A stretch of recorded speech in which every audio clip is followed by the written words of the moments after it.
Hello everyone. In this video, we will try to draw a FSM, which is a finite state machine, in order to detect 1010. Now, there are two cases to it. One will be an overlapping case and another will be a non-overlapping case. In this video, we'll look at how to draw a FSM to detect a 1010 in case of a overlapping. And in the next video, we will look at a non-overlapping case. Okay? Yeah. So, before starting, what exactly to do is, let's say we have a set of bits that are serially coming in. Okay, so let's say during the first clock cycle this bit 1 came, during the second clock cycle 0 came, so on and so forth. So these bits are coming in serially. Now what exactly we need to do is, whenever we detect 1010, our output should be 1, and if not, our output should be 0, right? Okay, now we'll take a look at a non-overlapping case. Non-overlapping essentially means once 1010 comes, you output 1 as your answer and then you start again afresh.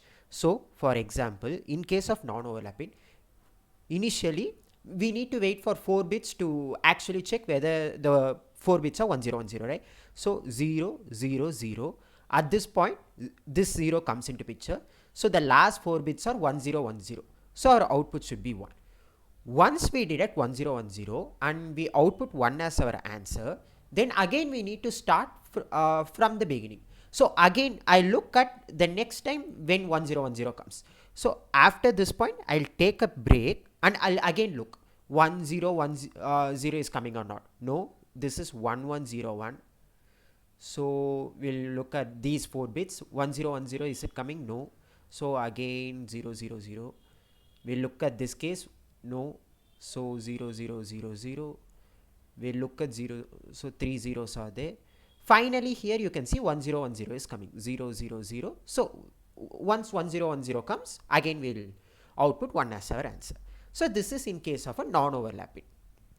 Now what happens if we take the case of overlapping scenario? So in non-overlapping, once 1010 comes, we output 1 and then start fresh and then start again.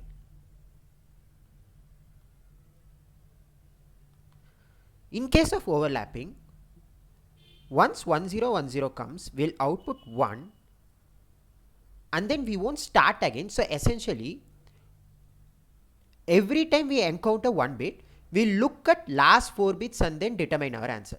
Look at last 4 bits and then determine your answer. So that will understand here. So initially 1 only was there, 0 0 0. At this point 1010 came, right? So our output is 1. Now what we need to do is, now this one came. Now what you need to do is, you need to look at last 4 digits from that point.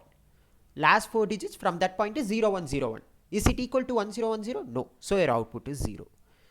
Now at this point this one came. Now you need to look at last 4 digits, which is 1011. Again it is not equal to 1010, so again 0. Now you need to look at 0110, right? So this is how this plays out. So this will be 0, this will be 0 0 1. So now I am in this stage. Once this 0 came, I have an output of 10. I have my input to be 1010, so I am outputting 1 here. Similarly, I have missed this. Here also there is 1010 coming in, so this should also be equal to 1. Now after that, once this comes, it will be 0101, so output should be 0, and then it should be 0 again, 0. This is how output will look like, right? Okay, so I hope you guys understood the difference between non-overlapping and overlapping. In case of non-overlapping, once 1010 comes, you put your output as 1 and then you start again fresh. You look at the next set of 4 bits, and then you look at the next set of 4 bits, so on and so forth. In case of overlapping case, for every bit that comes, you look at that bit as well as the preceding 3 bits to determine your output. Okay, yeah. So that is the basic difference between overlapping and non-overlapping case. Now we will look at how exactly to draw FSM to detect 1010. Okay, yeah. So initially you'll either come, so initially first bit will come, and that first bit can either be 1 or it can be 0, right? Okay, now let's assume that the first bit is 0. If the first bit is 0, okay, now once you have the first bit as 0, now you think about second bit. Now if the second bit is also 0 again, so your first bit was 0, right? Okay, now if your second bit is also 0 again, you again are in the, you are again in the initial state only, right? So if your second bit is also 0, you are again in the initial position, and your output will still be 0, right? Okay, your output should be 1 only if you detect 1010. Now instead of it being 00, you had 0, and now you have 1, right? Now if you have 1, you are going into this state, but your output is still 0, right? Okay, now we will delete this. Now this will be slightly tough to understand in the beginning, but once you guys practice enough questions, I think it will be clear to you. Now instead of the first bit being 0, what's the scenario if the first bit is 1? If the first bit is 1 and the second bit is 0, now we are proceeding towards this 1010 case. So if the second bit is 0, we are proceeding towards this 1010 case. So we will be in this state. Now if the first bit is 1 and the second bit is also 1, right? So if the second bit is also 1, we again go back to this initial stage itself, right? So if my second bit is 1, I again go back to this stage itself, right? Okay, now we look at 10. So from 10, if my third bit was 1, my output will still be 0, but I will be on to 101 case.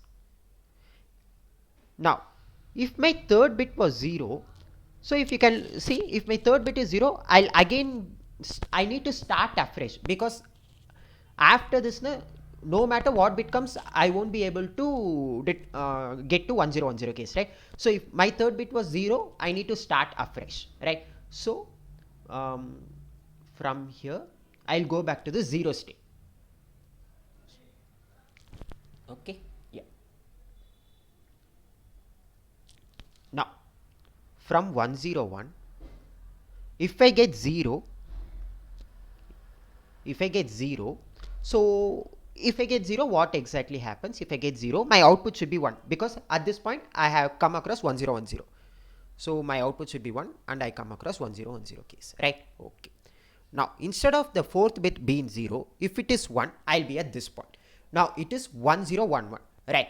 So no matter what comes at this point, 0 or it can be 1, no matter what comes at this point, I'll again be in a state of 1, right? So I'll be in this state. So and my output is still 0. Now we'll look at 1010. Once 1010 comes, now if the next bit is 0, I'll be again back to the 0 state, because this is 0100, right? So after every input bit comes, you need to look at the input bit as well as the preceding 3 bit to determine your position. Now if 0 came, what you essentially have is 0100, so you are again back to the basic, right, 0 stage. So if 0 comes, your output is 0 and you will be back to this stage. And 1010, instead of it being 0, if you have 1, you'll come back to this 101 position, right? Yeah, so you'll come back to this 101 position, but your output will still be 0, right? Okay, so this is our completed FSM. Now for every state here, we consider two scenarios. From that state, what would happen if the next input was 0? From that state, what would happen if the next input was 1? Right? So if you can look at every state, there will be like there are like two states. From this 0, what happens when 0 is the input? What happens if 1 is the input? So on and so forth. Right? Okay. Now, once this basic FSM is completed, we'll try to look whether there is any way to reduce this FSM, whether there is any way to simplify it. Right? Okay. So how exactly to do that? We need to construct something called as a state table. So there are 5 states here. First state is when only 0 is there. Second state is when only 1 you encounter 1. Third state is when you encounter 1 0 and so on. So there are 5 states. Now let me denote this state as A, this state as B, state 1 0 as C, 1 0 1 as D, and E as 1 0 1 0. Right? Now we'll draw something called as a state table. In order to draw the state table, so in this side, write down all the states. You have 5 states. Okay.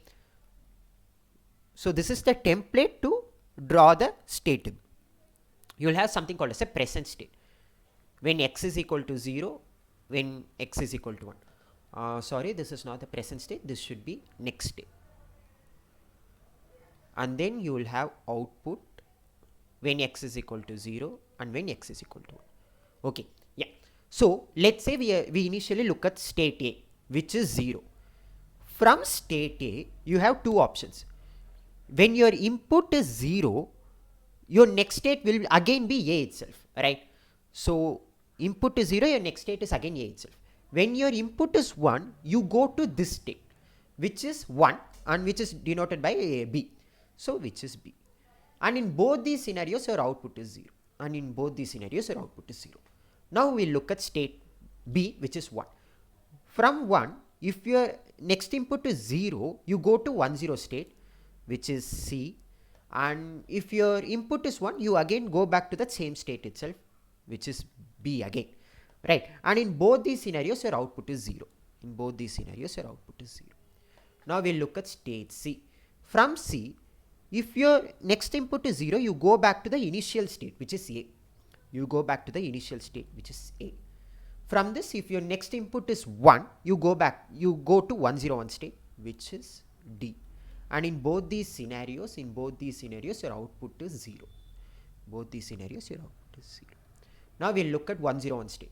From 1 0 1 state, if your x is 0, you go back to 1 0 1 0 state, which is E. And from 1 0 1, if your next input is 1, you go back to state 1, which is B. And in this case, the output is 1, and in this case, output is 0. Right? Okay. Now we'll finally look at state E. From state E, if your next input is 0, you go back to 0th state with the output of 0. And if your next input is 1, you go back to 1 0 1 state, which is D, with the output of 0 again. Right? So this is the state table for the above FSM. Now, if these next state as well as output are like identical for two states, then we can equate two states and like we can delete one of those states, right? So we'll look. So if you look at state C and state E, you can see once the next state is AD for x is equal to 0 1, same here, and output is 0 0 in both the cases. So what I'm trying to say is state C is x equal to state E. So there is no need for me to have both these states. We can like delete one of these states. So I'm going to delete state E, right? Okay. So now since I deleted state E, we will only have 4 states, which is A, B, C and D. So what we will do, this state is no longer needed, and in all the other areas, since C is equal to E, wherever E came, I'm going to replace it with C, right? Okay. Now we'll further look at these 4 states and try to look at whether there is any possibility to reduce it even further. Now A, B, 0, 0, no, C, B, C, B. See, for state B and D, both of them are CBs, but the output differs 0, 0, 1, 0. So B and D are not identical state. So this is the extent to which we can reduce this state table, right? Okay. So C is equal to E, and hence we removed E. Now we'll again draw the final FSM. So let's say we are at state A. From state A, if x is equal to 0, x is equal to 0, our output is 0, and we again come back to state A. If it is 1, our output is 0, but we go to state B. From state B, for x is equal to 0, we go to state C with output of 0. For x is equal to 1, with output of 0, we again come back to the same state. From state C, if my next input is 0, I'll go back to state A, and if my next input is 1, I'll go to state D. From state D, if my next input is 0, I'll go to this state, which is C, with output of 1, and if my next input is 1, I'll go to state B with output of 0. Alright, so this is the final simplified FSM, where A was, if you look at A essentially is A was 0, B denotes 1, C denotes 1 0, and D denotes 1 0 1. So you can look at it in different way. A is a state where no ones was detected. B is a state where 1 1 was detected. C is a state where 1 0 was detected, and D is a state where 1 0 1 was detected. Right? Yeah. So yeah, this is how we have simplified this FSM. Again, this is like a slightly difficult topic to understand. So once we go through like numerous examples, I think it will be easier to like understand, and then you can like create FSM for any like deduction of a set of numbers. Yep. Thank you. Bye.